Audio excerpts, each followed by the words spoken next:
معزز سامعین گرامی قدر، سیرت النبی کے حوالے سے نبی کریم صلی اللہ علیہ وسلم کے بچپنے کے چند واقعات آپ کی خدمت میں پیش کیے تھے۔ ہم یہاں پہ پہنچے تھے کہ نبی کریم صلی اللہ علیہ وسلم کی والدہ کی وفات ہوئی۔ نبی کریم صلی اللہ علیہ وسلم بار بار اپنی والدہ کی قبر کی طرف جاتے تھے۔ آپ خود تصور کیجئے، ایک 6 سال کا بچہ جس کو صحرا کے اندر خود گڑھا کھود کر خود اپنی والدہ کی تکفین کا، تجہیز کا اور میت کے دفن کا سارا کام خود سر انجام دینا پڑے، اس بچے کی کیفیت کیا ہو سکتی ہے؟ بعض روایات کے اندر یہ بات ملتی ہے کہ دادا عبد المطلب بھی اس سفر میں ہمراہ تھے، اور بعض روایات کے اندر دادا عبد المطلب اپنے پوتے کو لینے کے لیے وہاں پر آئے۔ دونوں روایات اگر ان میں آپس میں تطبیق کی جائے تو یہ بات بنتی ہے کہ مقام ابوا سے دادا عبد المطلب نے نبی کریم صلی اللہ علیہ وسلم کو اپنے ہمراہ لیا، ام ایمن کے ساتھ دوبارہ مکہ کی طرف لے کر چلے گئے۔ نبی کریم صلی اللہ علیہ وسلم کو پہلا غم اپنی رضائی والدہ 2.5 سال کی عمر میں حقیقی والدہ کے پاس چھوڑ گئی۔ 2.5 سال کا بچہ انہی کو اپنی والدہ سمجھتا تھا، لیکن والدہ کی محبت، سایہ، عاطفت آیا۔ 6 سال کی عمر میں والدہ اس دنیا سے چلی گئی۔ اب دادا نے کفالت کو سنبھالا اور بڑا عمدہ سنبھالا۔ صحیح روایات کے اندر یہ بات آتی ہے کہ دادا عبد المطلب اس وقت آپ کو پتا قریش کے سردار تھے، بڑی شان و شوکت والے تھے۔ ان کا جو قالین تھا وہ خانہ کعبہ کے سائے میں بچھتا تھا، خانہ کعبہ کے سائے میں ان کا قالین بچھایا جاتا تھا۔ عبد المطلب کا کوئی بیٹا اس قالین کے اوپر نہیں تھا بیٹھتا، عزت کی وجہ سے، احترام کی وجہ سے۔ لیکن نبی کریم صلی اللہ علیہ وسلم کم عمری میں تھے، بچہ ہونے کے باوجود وہ بھاگتے ہوئے آتے، جہاں پہ ان کے دادا نے بیٹھنا ہوتا عین اسی جگہ آ کر بیٹھ جاتے۔ چچا تیزی سے آگے بڑھتے کہ اس کو پکڑ کر اس جگہ سے اٹھا دیا جائے، تو دادا عبد المطلب اپنے بیٹوں کو کہتے، محمد صلی اللہ علیہ وسلم کو میرے قالین پہ بیٹھنے سے مت روکیے، یہ بڑی شان والا ہوگا، یہ بڑی عظمت والا ہوگا۔ میں نے اس کا نام محمد اس لیے رکھا ہے کہ دنیا جہان میں اس کی تعریف ہو، اس کی توصیف ہو، اس کی نعت کو بیان کیا جائے۔ دادا اپنے پوتے سے محبت کر رہے ہیں، اور بعض روایات کے اندر یہ بات آتی ہے کہ عبد المطلب نے اپنے کسی بیٹے سے اتنی محبت نہیں کی جتنا محمد رسول اللہ صلی اللہ علیہ وسلم سے کی، حتیٰ کہ دادا کے بعض اشعار ان کی محبت میں، جو آپ یہ کہہ لیجئے کہ شرابور یا محبت کے اندر غوطہ زن، ان جذبات کا اظہار بھی عربی زبان میں ان کے اشعار میں موجود ہے۔ ہوا کیا، نبی کریم صلی اللہ علیہ وسلم کو دادا چھوٹی عمر میں کہہ رہے ہیں وہ جاؤ ذرا میرے اونٹ لے کے آؤ۔ 6 7 8 سال کا بچہ اونٹوں کے ساتھ کھیلنا شروع ہو گیا، تخیر ہو گئی، کچھ تخیر ہوئی، دادا پریشان ہو گئے، اور کیا الفاظ کہے۔ آج عربی لغت میں اس شعر کو بڑی اہمیت حاصل ہے، کیونکہ شعر کس کا؟ دادا کا، اور کہا کس کے بارے میں جا رہا ہے؟ نبی محترم کے بارے میں۔ ربی ردا راکبی محمدا، ربی ردا راکبی محمدا، ردہ لی وسنا عندی یدا۔ کیا مطلب؟ اے اللہ میرے سوار محمد کو واپس لوٹا دے۔ سوار سے مراد یہاں پہ تاریخ نگاروں نے بڑا دلچسپ تبصرہ کیا کہ یہاں پہ وہ شاہ سوار مراد نہیں ہے، یہاں پہ وہ گھوڑے یا اونٹ کا سفار مراد نہیں ہے۔ یہاں پہ عبد المطلب اپنے پوتے کی محبت میں کہہ رہے ہیں میرے کندھے پہ سواری کرنے والے محمد کو واپس لوٹا دیجیے، یعنی میرا سوار جو ہے، جو میرے اوپر سوار ہے، اللہ ایک مرتبہ لٹا دیجیے اور میرے پہ یہ احسان کر دیجیے۔ اور جب نبی کریم صلی اللہ علیہ وسلم واپس آئے تو کہنے لگے آپ جب گم گئے تھے میرے دل میں وہ محبت، وہ درد بیدار ہوئی جو اگر کسی ماں کا بچہ گم جائے وہ بیدار ہوتی ہے۔ اور ایک اور بات میں آپ کے سامنے کوشش یہ کر رہا ہوں کہ سکہ روایات، صحیح روایات آپ کے سامنے رکھی جائیں، لیکن جہاں جہاں پہ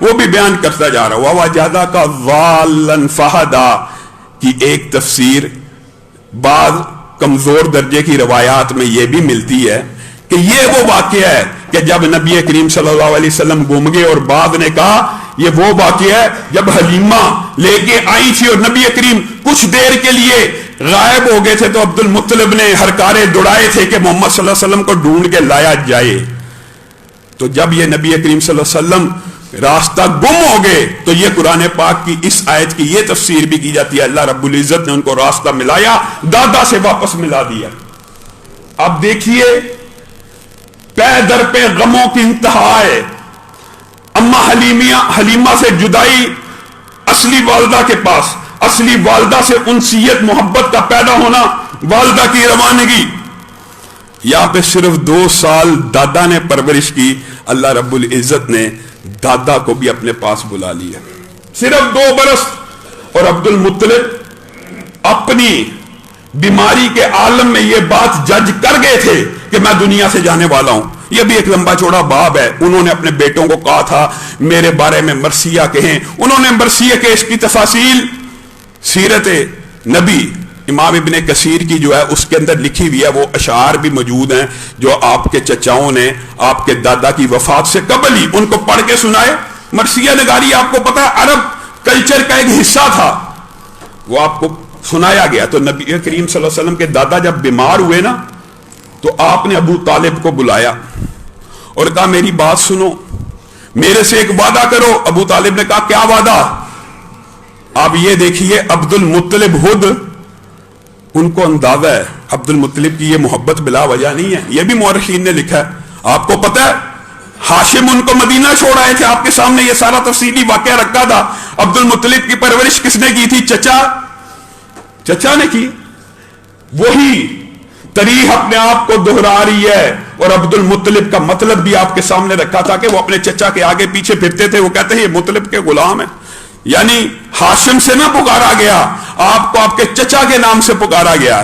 اسی طرح آپ بچے کی یتیمی کو سمجھ رہے ہیں، آپ دادا ہیں، آپ کو یہ اندازہ ہے باپ کے بچے کی کیا کفیات ہوتی ہیں۔ ابو طالب سے وفات سے قبل وعدہ لے رہے ہیں، وعدہ اس بچے کی کفالت کرنی ہے، میرے ساتھ وعدہ کرو جب تک تم زندہ رہوگے اس کی حمایت، اس کی نصرت، اس کی تائید، الفاظ کے اوپر غور کرنے کی ضرورت ہے، اس کی حمایت، اس کی نصرت اور اس کی تائید سے دستبردار نہیں ہوگے۔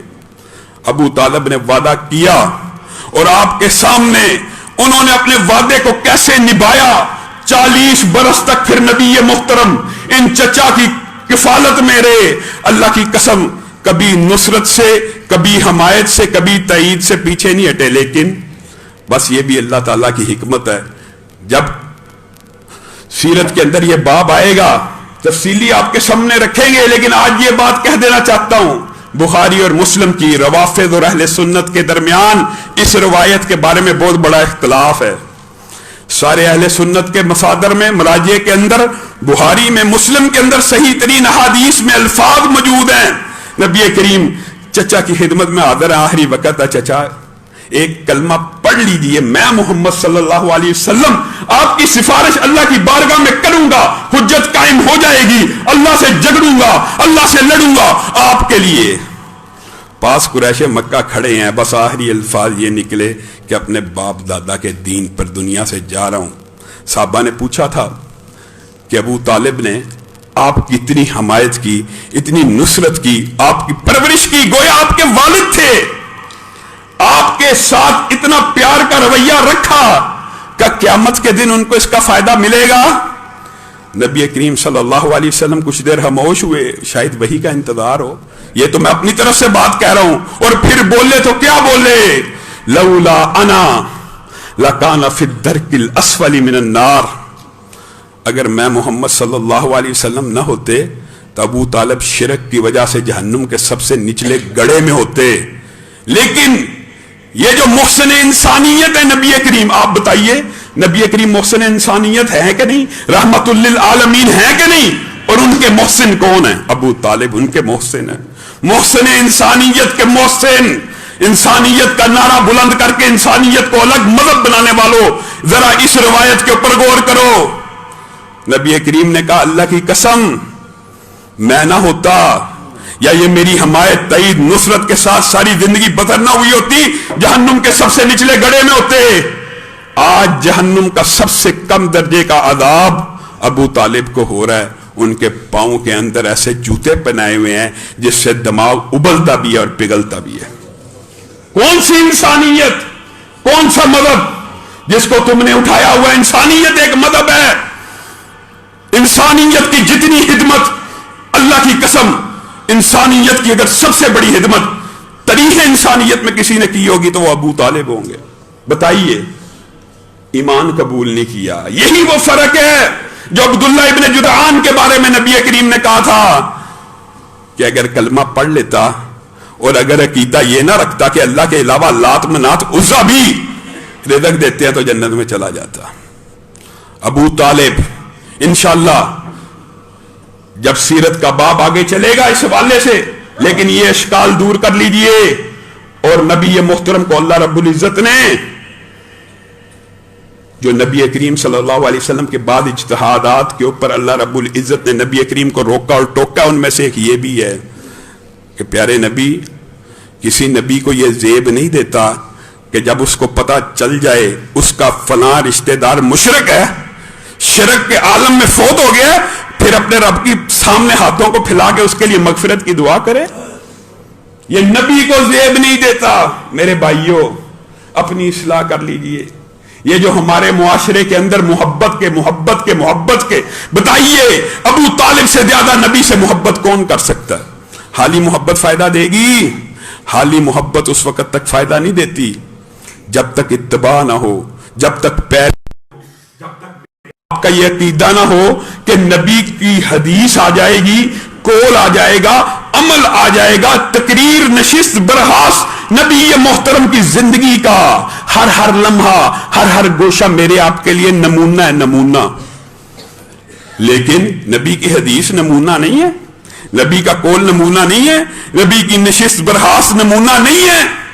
اللہ کی قسم پورے معاشرے کے اندر, پورے معاشرے میں, بلکہ محدثین نے لکھا ہے کہ فتنوں کی بنیادی وجہ دنیا کے اندر جتنے فرقے, جتنے فتنے پیدا ہوئے, ان سب کی بنیاد ایک ہے کہ ان میں سے ہر فرقے نے کسی نہ کسی حدیث کا انکار کر دیا. بس ہو نہیں سکتا. بتائیے, ختم نبوت کے بارے میں اگر حدیث کو مان لیا جاتا, لا نبی بعدی, کہ میرے بعد کوئی نبی نہیں ہے, میں آخری نبی ہوں, اگر اس تشریح کو مان لیا جاتا امت میں کوئی جھوٹا نبی پیدا ہوتا. جتنے فتنے آتے ہیں وہ انکار حدیث کی وجہ سے آتے ہیں. کوئی ایک فرقہ باطل, کوئی ایک فتنہ ایسا نہیں ہے جو معرض وجود میں آیا ہو اور اس کی وجہ حدیث کا انکار نہ, ممکن نہیں ہے. کیونکہ قرآن کا دعویٰ تو سب کرتے ہیں, ہاں قرآن کی تشریح کے اوپر جو حدیث آتی ہے اس کا انکار کر دیتے ہیں. حتیٰ کہ بات آئی ہے تو کہہ دیتا ہوں, انکار کرنے کی ایسی کہانیاں بنائی ہوئی ہیں. ایک بندہ, لا نبی بعدی کی حدیث ہے نا, میرے بعد کوئی نبی نہیں, ایک بندے نے اپنے بارے میں مشہور کر دیا میرا نام لا ہے, میرا نام لا ہے. جب اس کا نام مشہور ہو گیا تو اس نے کہا یہ جو روایت ہے اس میں راوی کو وہم لگا ہے, اس میں راوی نے دھوکہ کھایا ہے, اصل حدیث تھی لا نبی بعدی, مبتدا خبر بنا کے لا نبی بعدی نہیں, لا نبی بعدی. اصل حدیث یہ تھی میرے بعد نبی لا ہوگا. آپ اندازہ کیجیے کیسے فتنے امت نے دیکھے ہیں. حدیث کی من چاہی تشریح, جو نبی کریم صلی اللہ علیہ وسلم کی بات آ جائے اس کے اوپر جب بندہ یقین نہ کرے تو انسان دھوکے کا, گمراہی کا شکار لازمی ہوتا ہے. انشاءاللہ کبھی موقع آیا تو خاتم النبیین اور ختم نبوت کے حوالے سے بھی تفصیلی اہل سنت کا موقف آپ کے سامنے رکھیں گے. آج جو آپ کے سامنے بات رکھی ہے وہ یہ ہے, اہل سنت کا, روافض کا اس بارے میں اختلاف موجود ہے. لیکن اگر یہ بات کہی جائے ہم مانتے ہیں. بتائیے, میں آپ کے سامنے یہ بات رکھ رہا ہوں کہ نبی کریم صلی اللہ علیہ وسلم محسن انسانیت ہیں اور نبی کریم کے محسن ابو طالب ہیں. پوری انسانیت کے سب سے بڑے محسن ہیں, کفالت کی بڑی عمدہ کی. حتیٰ کہ روایات میں آتا ہے اپنے بچوں کو کھانا نہیں تھے دیتے کہ محمد صلی اللہ علیہ وسلم آئیں گے میں تب تمہیں تمہارے جو برتن ہیں ان میں سالن ڈال کے دوں گا. اور مورخین نے اس بارے میں بھی لکھا ہے کہ ابو طالب یہ اس لیے کیا کرتے تھے کہ جب نبی کریم صلی اللہ علیہ وسلم اس کھانے میں شریک ہوتے تو ایک پلیٹ کھانا ابو طالب کی ساری اولاد کو پورا آ جاتا. اور جب نبی کریم صلی اللہ علیہ وسلم کی یہ برکات ہیں اور جب نبی کریم شامل نہ ہوتے وہ کئی پلیٹیں سالن پکاتے ان کو پورا نہ آتا. اور بعض روایات کے اندر یہ بھی ہے بچے کم عمر بچے آپس میں پلیٹ میں جب سالن دیا جاتا جھگڑتے تو نبی محترم صلی اللہ علیہ وسلم بچپن میں اتنی شرم اور حیا والے تھے نبی کریم صلی اللہ علیہ وسلم ان کا جھگڑا دیکھ کے اپنا ہاتھ روک لیتے اور کھانا نہ کھاتے. اور یہ روایات ملتی ہیں صحیح سند کے ساتھ نبی کریم صلی اللہ علیہ وسلم جب سو کے اٹھا کرتے تھے جس طرح عام بچوں کی آنکھوں میں سردیوں میں جن کو اردو میں ہم گدے کہتے ہیں آنکھوں میں آ جاتی ہیں. نبی کریم صلی اللہ علیہ وسلم کے بچپنے میں ساری زندگی آپ کی آنکھوں پہ اس طرح کی کوئی علائش نہیں آئی. آپ اٹھتے تو مورخین نے اور سیرت نگاروں نے لکھا ہے ایسا محسوس ہوتا آپ نے آنکھوں میں سرما پہنا ہوا. آپ اٹھتے ایسا محسوس ہوتا کہ آپ نے بالوں میں تیل لگایا ہوا ہے. ہاں یہ بات ہے ابو طالب وہ مالی طور پہ کچھ کمزور تھے محبت میں کمزور نہیں تھے مالی طور پہ کچھ کمزور تھے. اور یہ اللہ رب العزت کی حکمت ہے نبی کریم صلی اللہ علیہ وسلم کو پے در پہ غم اور صدمات اس لیے دیے کہ رہتی دنیا تک قیامت تک کے لیے جو انسان آنے ہیں ان کے لیے ایک رول ماڈل بن جائے رحمت کا محبت کا الفت کا ناز و نام اور لاڈ پیار. اس طرح کا والد اور والدہ کا جو نہ ملا اس کا اثر یہ نکلا کہ نبی کریم صلی اللہ علیہ وسلم نہایت نرم مزاج ہو گئے. نبی کریم صلی اللہ علیہ وسلم درد کا احساس کرنے والے بن گئے. اور یہاں پہ جو نبیوں کی ٹریننگ کی ابتدا ہوتی ہے ما بعث اللہ نبیا الا رعى الغنم. اللہ نے ایک نبی ایسا نہیں بھیجا ایک نبی بھی جس نے بکریاں نہ چرائی ہوں. یہ ٹریننگ کا اگلا مرحلہ ابو طالب کو مالی طور پہ کمزور رکھا کس لیے تاکہ محمد صلی اللہ علیہ وسلم بکریوں کو چرائیں. نبی کریم سے پوچھا گیا کہ کیا آپ بھی بکریاں چراتے ہیں؟ نام کنتو ارا میں بھی بکریاں چرایا کرتا تھا. کن چیزوں کے عوض؟ قراریتا لاہل مکہ چند روپے کے سکوں کے عوض میں مکہ کے لوگوں کی بکریوں کو چرایا کرتا تھا. نبی کریم نے خود کہا کوئی نبی ایسا نہیں جو بکریوں کو نہ چراتا ہو. وجہ کیا ہے؟ اب اس حوالے سے پوری کتابیں اور رسالے موجود ہیں کہ انبیاء بکریوں کو کیوں چراتے تھے. اس کے اندر کیا حکمت ہے؟ نبیوں کی جو ٹریننگ ہے اس کے اندر یہ جانوروں کو چرواہے کی حیثیت اور مویشیوں کو پالنے کی وجہ کیا ہے؟ اس کی بہت سی وجوہات ہیں. یہ بڑا لمبا چوڑا مضمون ہے صرف مختصر سا خاکہ آپ کے سامنے رکھ کے بات کو آگے بڑھاؤں گا. پہلی بات جو بکریوں کا چرواہا ہوتا ہے خاص طور پہ بکریوں کا اس کے اندر پہلی صفت جو پیدا ہوتی ہے وہ کیا ہوتی ہے؟ صبر کی. کیوں؟ اگر چرواہا صبر نہیں ہے بکری ایک ایسا جانور ہے کہ جو تھوڑی دیر چرتا ہے منہ اٹھا لیتا ہے بھاگتا دوڑتا ہے جو چرا ہوتا ہے وہ یوز کر لیا پھر تھوڑی دیر منہ مارا کھا لیا. اس کے اندر صبر اگر چرواہے میں نہ ہو تو بکریاں بھوکھی رہ جائیں سارا دن. اس نے عرب کے صحرا کو اگر آپ مگر مد نظر رکھیں گرمی کے عالم میں صبح سے لے کر شام تک بکریوں کو کھانا کھلانا اگر جلد بازی کی یا گھر لوٹنے کی جلدی ہوئی بکریاں تو بھوکھی رہ جائیں گی. پہلی جو صفت پیدا ہوتی ہے صبر کی ہوتی ہے.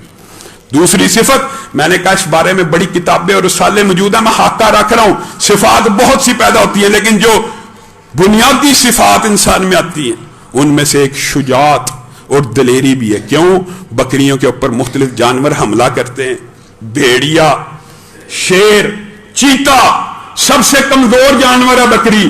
اس کے اوپر جب درندے حملہ کرتے ہیں اگر چرواہا دلیر اور شجاع نہ ہو وہ اس جانور کا مقابلہ نہیں کر سکتا.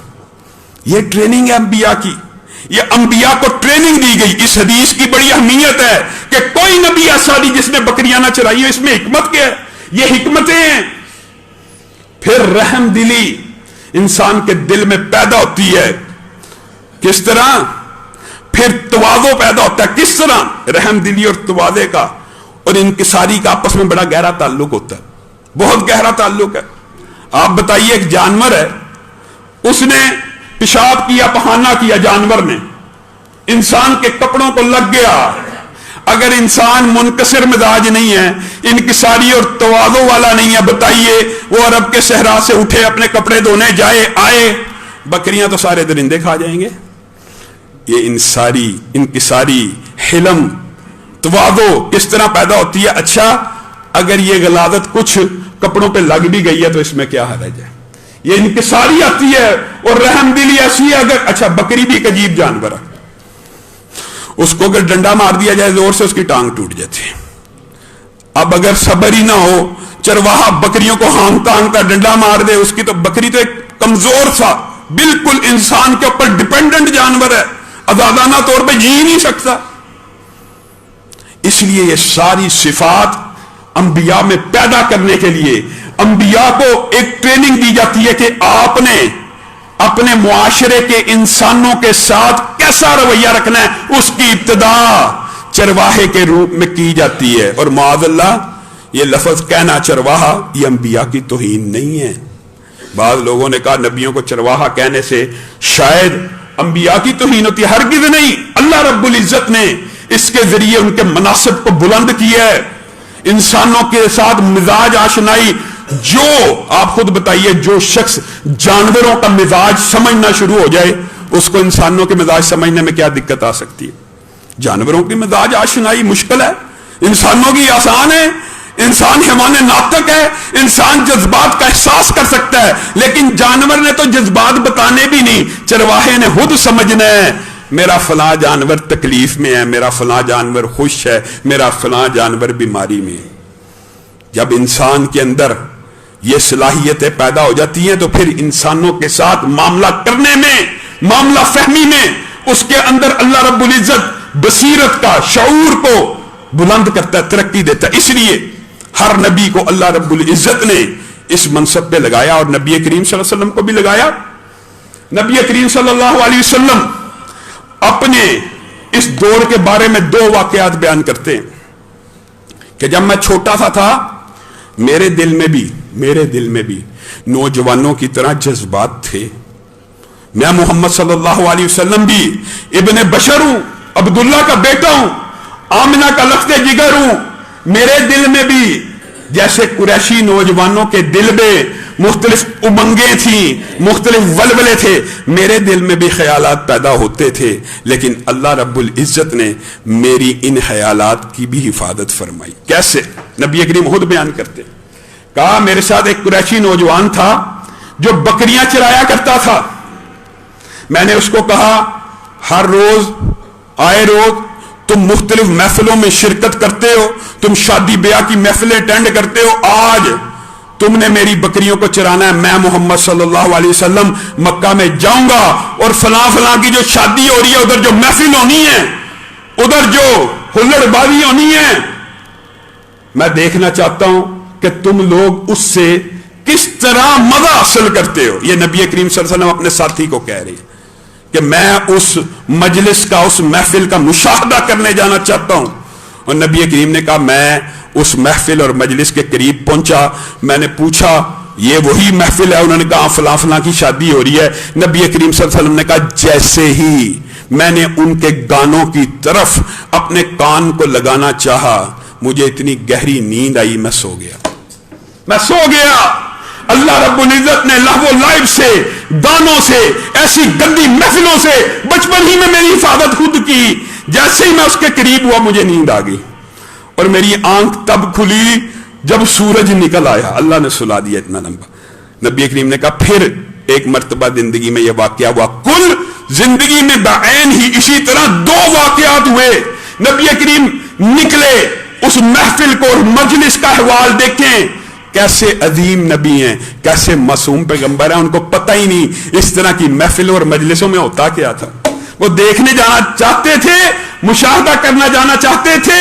آج بڑے بڑے اسکالرز, علماء محفلوں میں شریک ہوتے ہیں, کہنے والا بھی اور سب سننے والے, کوئی اس سے مستغنی نہیں. اور ہیل و حجت کیا کیا جاتا, ہم صرف دیکھ رہے ہیں جی معاشرے میں کیا ہو رہا ہے, صرف دیکھنا چاہتے ہیں اور اس کا پھر رد کریں گے, معاذ اللہ. نبی محترم صلی اللہ علیہ وسلم دوسری مرتبہ گئے, کہا یہی ہوا جب میں نے کان کو ان گانوں کی طرف متوجہ کیا, مجھے نیند آ گئی, میں سو گیا. اور پھر یہ ماجرا جب ہو گیا 2 مرتبہ, میں محمد صلی اللہ علیہ وسلم بچپنے میں سمجھ گیا کہ اللہ نہیں چاہتا کہ محمد صلی اللہ علیہ وسلم اس طرح کی مجلس کو دیکھیں بھی. اچھا, ایک بات بڑی عجیب ہے, اگرچہ واقعی نبی کریم صلی اللہ علیہ وسلم کے اوپر جب جبریل امین آئے, نبی کریم صلی اللہ علیہ وسلم کے لیے یہ ایک, جب وہ واقعہ آئے گا آپ نبی کریم کی کفیات کے بارے میں سنیں گے. نبی کریم صلی اللہ علیہ وسلم کے دل میں رعب پیدا ہوا, لیکن نبی کی ٹریننگ بچپن سے ایسے واقعات کے ساتھ ہو رہی تھی, اور نبی کریم کے کانوں میں یہ باتیں پڑتی رہتی تھی تاکہ آپ کو تیار کیا جا سکے, آپ کی ٹریننگ ہو سکے. ایک دم آپ کے لیے بہت بڑا دھچکا نہ ہو کہ آپ کے اوپر فرشتہ نازل ہو گیا ایک دم, تو یہ بہت بڑا دھچکا ثابت نہ ہو. اس کے لیے بچپن سے, کیوں میں یہ بات کس لیے کر رہا ہوں, کیونکہ یہ نبی کریم صلی اللہ علیہ وسلم نے اپنے چچا کو یہ الفاظ کہے تھے, عباس کو. ایک مرتبہ بچپنے ہی میں نبی کریم چھوٹے تھے, بچے اپنے چچاؤں کی مدد کر رہے ہیں, پتھر پکڑا رہے ہیں. نبی کریم صلی اللہ علیہ وسلم نے بھی کرتا پہنا ہوا اور نیچے تہمد باندھا ہوا, تو سارے بچے کرتا اور تہمد اتار کے اپنی تہمد اور کرتے کو کندھے کے اوپر رکھ کے ان کے اوپر پتھر رکھ رہے تھے تاکہ جسم کو پتھر نہ چبھے. اپنے چچاؤں کی مدد ہو رہی ہے. چچا نے نبی کریم صلی اللہ علیہ وسلم کو کہا کہ آپ بھی تہمد اتار لیجئے, کندھے پہ رکھیے اور پتھر اٹھا کے لے آئیے. نبی کریم نے چچا کے حکم کی تعمیل کرتے ہوئے جیسے ہی تہمد اتارا, نبی کریم کہتے ہیں میں اسی وقت بے ہوش ہو گیا, بے ہوش. بچپن کے اندر نبی کریم صلی اللہ علیہ وسلم کی گانوں کی محفلوں سے اللہ رب العزت کی طرف سے حفاظت. 70 کا ننگا, کم عمر کا بچہ ہے, 70 ننگا ہوا نہیں, بے ہوش ہو گئے. پھر ایک مرتبہ عباس نے کہا نبی کریم صلی اللہ علیہ وسلم کی چادر اٹھائی گئی, نبی کریم صلی اللہ علیہ وسلم غش کھا کے گرے. ان 2 واقعات کے بعد عباس کہتے ہیں نبی کریم نے ایک مرتبہ چھوٹی عمر میں, محمد صلی اللہ علیہ وسلم چھوٹی عمر میں مجھے کہا تھا یہ بات, کیا بات کہی تھی کہ مجھے برہنہ کے سامنے سے منع کر دیا گیا. یہ نبی, ان کو بچپن میں یہ ادراک اور شعور ہو رہا ہے کہ کس قسم کی مجالس اور محفلوں سے اللہ ان کو دور رکھ رہا ہے, اور کس قسم کے پروٹوکولز اور ضابطے ان کے لیے مرتب کیے جا رہے ہیں. خود کم عمری میں اپنے چچا کو کہہ رہے ہیں مجھے برہنہ کسی کے سامنے آنے سے منع کر دیا گیا ہے. چچا عباس کہتے ہیں کم عمر بچے تھے, میں نے لوگوں کے سامنے یہ بات اس لیے بیان نہیں کی کہ معاذ اللہ لوگ یہ نہ سمجھیں کہ اس کے دماغ میں شاید کوئی نعوذ باللہ کوئی ایسی بات آ گئی ہے. یعنی یہ بات انہوں نے راز رکھی, اور نبوت آ جانے کے بعد اس بات کا انکشاف کیا کہ بچپن میں رسول اللہ صلی اللہ علیہ وسلم نے مجھے یہ بات کہہ دی تھی. اگرچہ تب تک فرشتہ نہیں تھا, لیکن نبی کریم صلی اللہ علیہ وسلم نے یہ ساری ججمنٹ ان احوال سے کر لی تھی جو نبی کریم صلی اللہ علیہ وسلم کے حفاظت کے حوال تھے. انشاءاللہ آئندہ آنے والے خطبے کے اندر ابو طالب کی سرپرستی کے اندر نبی کریم صلی اللہ علیہ وسلم نے جو شام کا سفر کیا, بحیرہ راہب کا جو واقعہ, اور اس کے آگے سے تمام واقعات کو شروع کریں گے. بعض لوگوں نے اس کو بحیرہ کہا, لیکن حقیقت میں اس کو بحیرہ راہب کہا جاتا ہے. صرف ایک بات کر کے میں اپنی بات کو ختم کروں گا. نبی کریم صلی اللہ علیہ وسلم بچپن کے عالم میں ابھی بچے تھے. یہ انکشافات, یہ ہدایات, یہ سلسلے اس لیے تھے کہ نبی کریم کو ذہنی طور پر ٹریننگ دی جائے. آنے والے جو انہوں نے قیامت تک کے لیے انسانوں کا سردار اور امام مقرر ہونا ہے, اس کی پیش بندی ہو رہی ہے, اس کی ٹریننگ ہو رہی ہے. نبی کریم خود بیان کرتے ہیں میں آج بھی ابھی بچے تھے, ابھی نبی اور نبوت اور رسالت کا پیغام جبریل امین کے ذریعے نہیں اترا. نبی کریم نے کہا میں بچپن میں جو پتھر مکہ کے اندر مجھے بچپن میں سلام کیا کرتا تھا، میں آج بھی مکہ کے اس پتھر کو جانتا ہوں۔ ایک بچے کو مکہ کا پتھر سلام کر رہا ہے۔ حقیقت بات یہ، میں اور آپ، جمادات، نباتات، کائنات، زمین و آسمان نبی کی قدر کو پہچان گیا، میں اور آپ اس نبی کی قدر نہیں کر سکے۔ حدیث رسول آ جائے، قول رسول آ جائے، نہیں میرے امام کی بات چلے گی، میرے مفتی اور فقیہ کی بات چلے گی۔ اللہ رب العزت جو کہا گیا، جو سنا گیا، اس کو سمجھنے کی توفیق عنایت فرمائے۔